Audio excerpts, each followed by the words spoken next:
In 2025, the motorcycle market is exposing something riders hate to admit. Some bikes have become so worthless that buying one today is basically tossing cash into a fire pit. And these aren't Craigslist junkers. These are name-brand machines that manufacturers swore would reshape the future. Instead, they're flooding used lots, collecting dust, and destroying trade-in values overnight. The only people still buying them are the ones ignoring the warning signs, staring them right in the face. Tonight, we're calling it exactly how it is. These are the 11 motorcycles that are flat-out worthless in 2025. And the worst part? The number one bike on this list will shock a lot of riders, so watch till the end. Number 11. Harley-Davidson Nightster.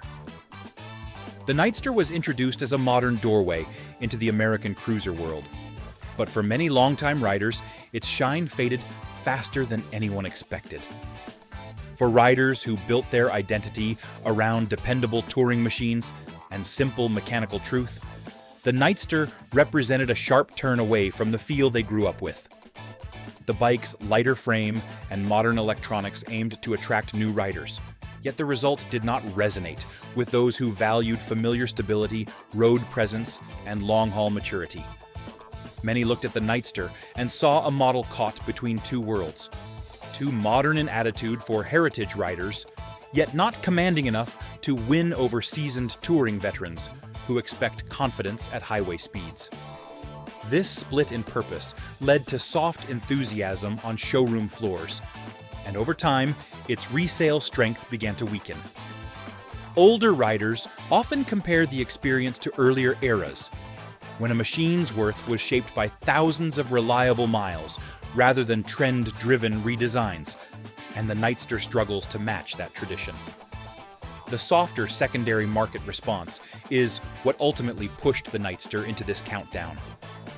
Owners ready to move back toward larger touring platforms often find the trade-in conversations surprisingly restrained. The bike itself rides capably, but capability does not always convert to lasting value. Many in the community now see it as a transitional experiment, not a long-term anchor of the lineup. As markets evolve, some motorcycles build legacy, while others lose footing. This motorcycle is powered by a Revolution Max 975 cubic centimeter V-twin that produces approximately 91 horsepower and about 72 pound-feet of torque. Its running order weight is roughly 481 pounds. The seat height is around 27.1 inches, and its starting price in the United States is about $9,999. The next motorcycle on this list shows how strong intentions alone are not enough to secure confidence among seasoned American riders. Number 10. Indian Scout Rogue 60. Many riders approach the Scout Rogue 60 with the expectation that a smaller displacement cruiser bearing a respected name will still hold steady value. But recent years have shown a different reality as ownership patterns and market demands shift beneath it. For seasoned riders who remember when a dependable middleweight could sit proudly beside larger touring machines, the Scout Rogue 60 carries a look that appeals at first glance but struggles to deliver the long-term confidence older owners expect. Many appreciate its styling, yet the lighter build and pared-back attitude leave it overshadowed by stronger models in the same lineup, and by larger cruisers offering greater road authority. Over time, riders wanting more torque for highway stretches tend to outgrow the platform quickly, and that accelerated transition creates a softer market response for used examples. The overall effect reduces its standing in a segment where longevity matters as much as first impressions. Challenge comes from a shift in rider expectations. Older riders value comfort, highway stability, and the sense that a machine will mature with miles instead of feeling temporary. The Scout Rogue 60's smaller frame and simplified ergonomics can feel limiting on longer rides. When value hunters study the used market, they often bypass this model for cruisers with proven durability. Even riders who appreciate its character eventually notice the diminishing returns when considering future trade-in conversations. This machine carries a liquid-cooled V-twin with a displacement of 999 cubic centimeters, delivering roughly 78 horsepower and about 65 pound-feet of torque.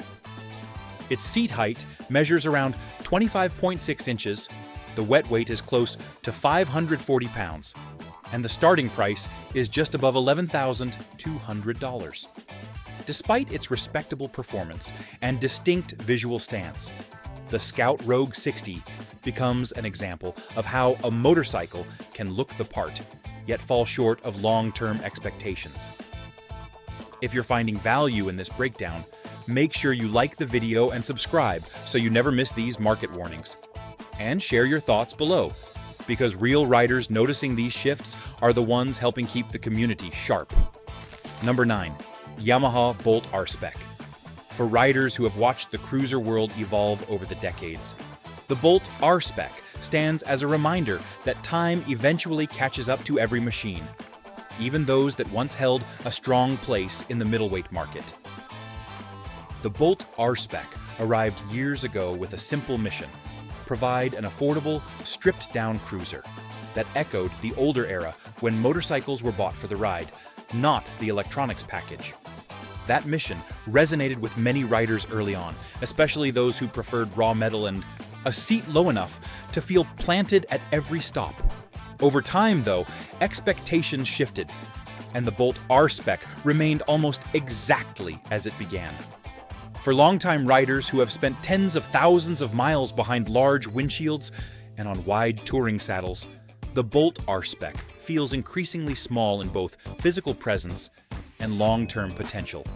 The engine remains dependable, yet the limited comfort and modest highway performance make it a short-term companion rather than a lasting investment. In used markets across the country, the Bolt R-Spec now reflects the cost of remaining unchanged in a segment that quietly demands more stability, range, and rider comfort.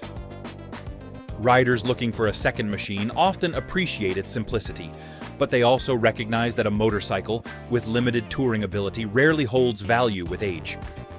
The small stature and firm suspension, once considered part of its charm, now make it a less attractive option for riders accustomed to long-haul reliability and ergonomic support.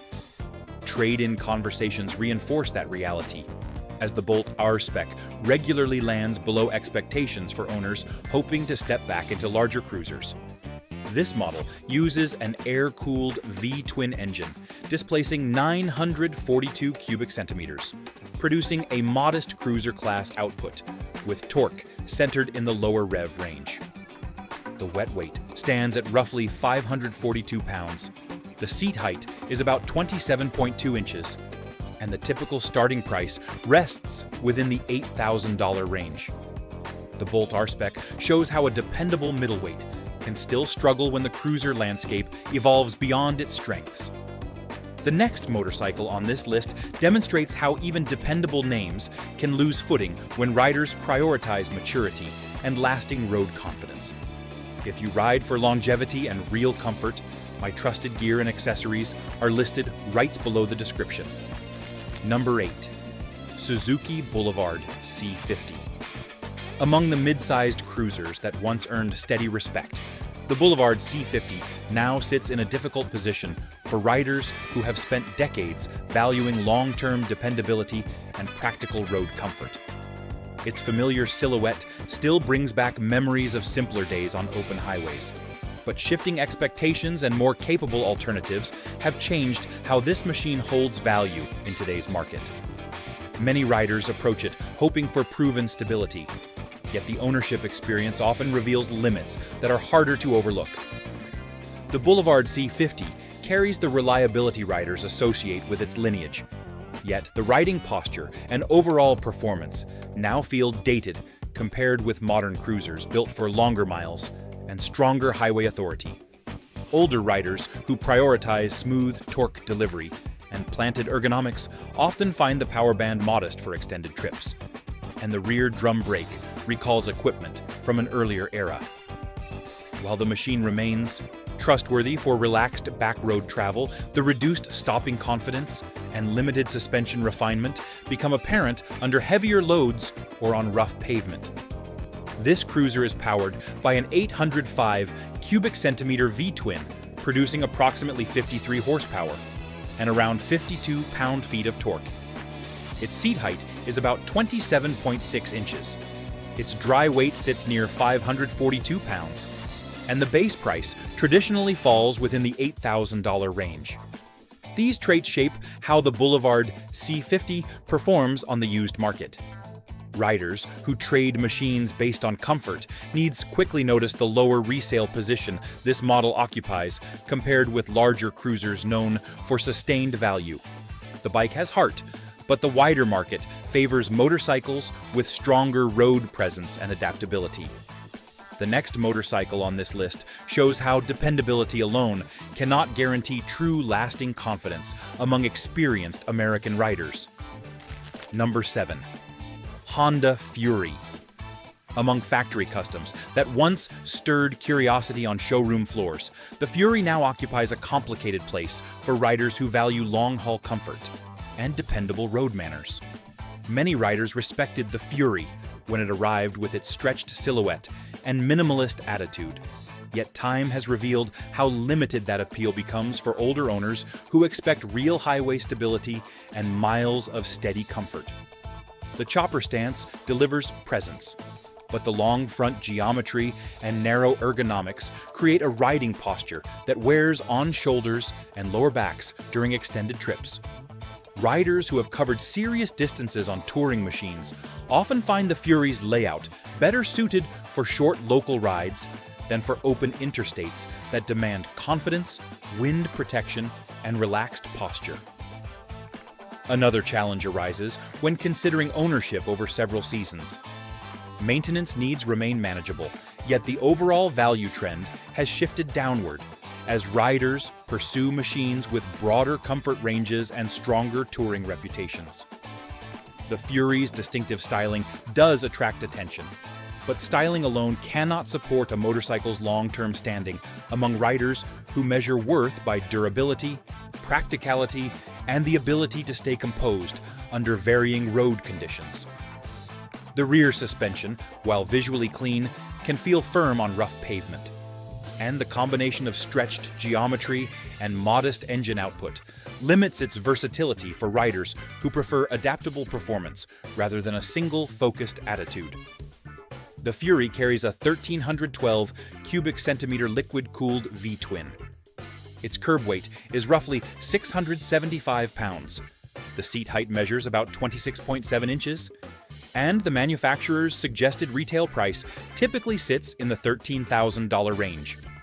These realities have shaped how the Fury is viewed on the used market, where seasoned riders look for confidence more than surface appeal.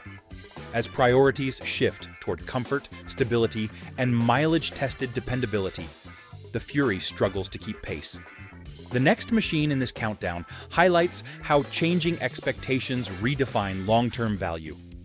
Number 6. BMW R18.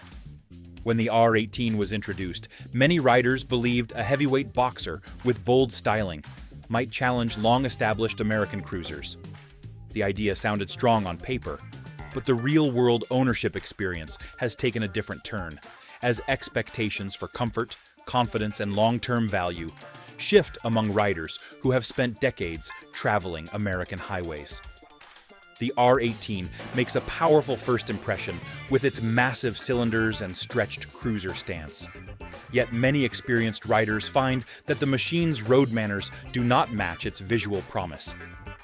The boxer layout, while iconic for the brand, creates a unique torque effect at low speeds that can feel unfamiliar for riders accustomed to traditional V-twin balance. On long rides, the wide engine placement and specific vibration character can create fatigue, especially for riders used to the smoother thrum of a large American touring platform. The bike's low seat height and substantial weight also make slow-speed maneuvering more challenging than expected, particularly in tight parking areas or uneven terrain. As miles accumulate, practicality outweighs novelty, and riders expecting easy maintenance often find the R18 less intuitive than familiar cruisers. Though well-engineered, it requires adjustments many longtime owners resist. This gap appears in the used market, where values fall quickly and trade-in offers remain modest for those returning to traditional touring setups after owning the machine for years. This heavyweight cruiser is built around a 1802 cubic centimeter boxer twin, producing about 91 horsepower and roughly 120 pound-feet of torque. Its wet weight is near 761 pounds. The seat height stands at roughly 27.2 inches, and the starting price in the United States generally begins in the $17,000 range. The R18 stands as an example of a motorcycle that captures attention but struggles to maintain long-term footing among riders who prioritize stability, comfort, and a familiar connection to the road. The next bike in this countdown reveals how shifting expectations continue to reshape what seasoned riders consider lasting value. Number 5. Kawasaki Vulcan 900 Custom. Among mid-sized cruisers that once held steady ground in dealerships, the Vulcan 900 Custom now sits in an uncertain place for riders who value proven road comfort, predictable torque delivery, and long-term ownership confidence. Its stretched profile and chopper-inspired stance still draw attention, yet the real story unfolds when riders compare what it offers today against the expectations they have built over decades. The Vulcan 900 Custom still carries the familiar feel many riders appreciate from earlier years, but time has revealed the limits of its approach. The long front wheel, narrow tire setup, and stretched ergonomics deliver visual appeal, though they do not always provide the planted confidence riders rely on when the highway opens up. Under load, the single front brake can feel taxed, particularly for those accustomed to stronger stopping performance on heavier touring machines. While the engine remains durable, its power band feels modest when compared with newer cruisers designed to tackle extended miles at higher speeds with ease. Riders expecting a relaxed, torque-rich character sometimes find the power delivery thinner than they would prefer, especially during longer climbs or heavily loaded weekend rides. These factors shape the model's current position in the used market. Buyers looking for dependable mid-weight cruisers increasingly lean toward machines with more robust braking systems, stronger two-up comfort, and deeper torque reserves. As a result, the Vulcan 900 Custom has seen slower resale movement and softer trade-in conversations than its earlier reputation suggested. The styling still resonates, but the riding experience places it in a challenging space for riders who prioritize comfort and capability over appearance alone. This motorcycle features a 903 cubic centimeter liquid-cooled V-twin, delivering about 58 pound-feet of torque. Its wet weight is around 610 pounds.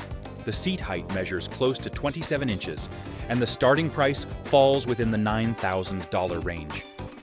The Vulcan 900 Custom stands as a reminder that visual character cannot fully replace balanced performance. The next motorcycle in this countdown highlights how shifting expectations continue to separate lasting value from fading appeal among experienced American riders. If you appreciate straight honesty about what's really happening in the motorcycle world, make sure you subscribe. Every new video cuts through the noise and gives riders the facts before anyone else does. And subscribing ensures you stay ahead of the curve. Number 4. Indian Chief Darkhorse. The Chief Darkhorse carries a presence that turns heads in any parking lot, and many riders initially see it as a modern return to old-school American muscle. The dark finish, stripped stance, and broad shoulders remind riders of a time when a heavyweight cruiser was judged by how solid it felt rolling out of the driveway. Yet, as the miles add up and expectations evolve, this machine has found itself in a complicated position for riders who value steady resale, long-haul comfort, and predictable handling. The Chief Darkhorse makes a strong first impression, delivering a deep exhaust pulse and a confident low-end push. But many seasoned riders notice how quickly its weight, becomes a factor during slow maneuvers or tight travel scenarios. At parking lot speeds, the long wheelbase and heavy steering effort can feel more cumbersome than expected, especially for riders who have spent years on lighter, more balanced cruisers. On extended rides, the minimalist ergonomics reveal their limits. The drag-style bars, forward controls, and firm seat create a posture that looks aggressive, but may not hold up well over hundreds of miles. Riders accustomed to broader wind protection and deeper suspension travel often find the Darkhorse less forgiving on rough pavement. These traits affect how the bike performs on the used market. While the dark styling has strong visual appeal, the practicality gap shows during trade-ins and private sales, with many buyers preferring models that offer more touring comfort and easier day-to-day handling. The Darkhorse maintains character, but character alone cannot overcome the increasing demand for balanced ergonomics and long-distance versatility. Riders who prioritize repeatable confidence often look elsewhere, leaving this machine to sit longer on showroom floors than its dramatic silhouette suggests. This model uses a 1890 cubic centimeter V-twin that produces about 120 horsepower and roughly 120 pound-feet of torque. The wet weight sits near 681 pounds, the seat height is approximately 26 inches, and the starting price is about $18,999. The Chief Darkhorse highlights how raw presence and strong numbers cannot always secure long-term value. The next motorcycle in this countdown demonstrates how shifting priorities continue to reshape what experienced riders consider a truly lasting investment. Number 3. Harley-Davidson Pan America. For riders who have spent decades trusting the feel of a heavyweight V-twin on long American roads, the Pan America arrives as a dramatic departure from everything familiar. Many were curious when it first rolled onto showroom floors, hoping the brand could carry its touring reputation into the rapidly growing adventure segment. Yet as ownership patterns and resale numbers have developed, the Pan America now finds itself in a difficult position for riders who prioritize longevity, comfort, and predictable value. The Pan America offers strong acceleration and a wide electronics package, but the riding experience diverges sharply from what longtime American cruiser riders expect. The tall stance, forward-weighted balance, and adventure geometry demand a different muscle memory than the relaxed, grounded feel of traditional touring machines. Some riders never fully warm up to the vertical posture or the engine's higher revving nature, noting that it lacks the low RPM character they spent a lifetime appreciating. The adaptive suspension, while technologically impressive, introduces complexity that not all riders want to manage or maintain. Long-term, especially when traveling far from dealerships or major service centers. Over time, these traits influence how the Pan America performs in the used market.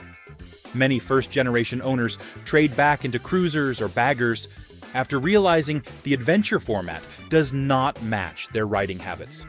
As a result, the bike's resale values have softened more quickly than anticipated, and several dealers report units lingering on the floor longer than core models. The machine is capable, yet capability alone cannot replace familiarity, comfort, and deep-rooted riding identity. This adventure motorcycle runs a 1,252 cubic centimeter Revolution Max engine, producing around 150 horsepower and approximately 94 pound-feet of torque. Its wet weight is roughly 562 pounds. The seat height adjusts between 31.1 inches and 32.7 inches, and the starting price is about $17,499. The Pan America stands as an example of how branching into new territory does not always secure lasting trust. The next motorcycle in this countdown highlights how even respected heavyweight machines can struggle to maintain confidence among seasoned American riders. Number 2. Harley-Davidson Softail Standard. The Softail Standard has long been viewed as a blank canvas for riders who enjoy building a motorcycle into something personal. Its stripped character, clean frame lines, and familiar stance once made it an easy entry point into the world of heavyweight American cruisers. Yet as expectations for comfort, performance, and long-term value continue to rise, this model now finds itself facing pressure from riders who have spent years refining their taste for stability, torque, and predictable ownership cost. The Softail standard still carries the look and sound many riders respect, yet its minimal equipment and pared-down ergonomics reveal their limits on longer roads. Without a windshield, touring seat, or expanded saddlebag options as standard, the rider takes on more fatigue during extended miles than expected from a heavyweight cruiser. The single-disc front brake provides adequate control at city speeds, but can feel light under heavier loads, especially for riders accustomed to dual-disc stopping power on larger touring platforms. The mid-range torque remains strong, though some riders note that the overall engine character feels more muted than the deeper pulse of older generations, making the experience familiar but not always compelling. These trade-offs shape the Softail standard's used market reality, where value hinges on upgrades that rarely return their cost. Riders often spend heavily on comfort and performance improvements, yet buyers favor fuller models. As a result, trade-ins lag behind investment, and even lightly modified examples can linger despite the platform's reliability. This cruiser operates with a Milwaukee 8.107 engine displacing 1,743 cubic centimeters, producing about 86 horsepower and around 110 pound-feet of torque. Its running order weight is close to 680 pounds. The seat height sits at roughly 25.8 inches, and the base price is $14,999. The Softail standard underscores how a classic foundation can struggle when rider expectations continue to evolve. The final motorcycle in this countdown highlights the ultimate example of how shifting priorities reshape the meaning of long-term value among seasoned American riders. Number 1. Harley-Davidson Sportster. The Sportster S arrived with bold claims, a striking silhouette, and an engine meant to push the platform into a new era. Many riders stepped up to it with curiosity, hoping it would carry forward the spirit of the original machines that introduced generations to American cruising. Yet, as time has revealed, the Sportster S stands at the center of a growing divide between tradition and technology, leaving many longtime riders questioning its long-term comfort, practicality, and value. The Sportster S delivers strong acceleration and a firm, modern feel, yet many experienced riders find themselves struggling to connect with it. The riding posture leans heavily toward a forward stretch, placing more weight on wrists and shoulders than traditional cruisers ever demanded. The minimal rear suspension travel, combined with the rigid seat design, often makes rough pavement feel more pronounced than riders expect from a machine wearing the Sportster name. The high-mounted exhaust adds visual drama, yet its heat can be noticeable during longer rides or heavy traffic, a detail that becomes increasingly relevant for riders used to more accommodating ergonomics. On the highway, the engine delivers strong power, yet its character feels sharper and less comforting than earlier low RPM models. Many riders describe it as more mechanical than emotional, creating distance over time. This mismatch accelerates depreciation, prompting owners to return to traditional cruisers, while dealers note longer floor times. This model uses a 1,252 cubic centimeter Revolution Max V-twin that produces about 121 horsepower and roughly 94 pound-feet of torque. Its wet weight measures around 502 pounds.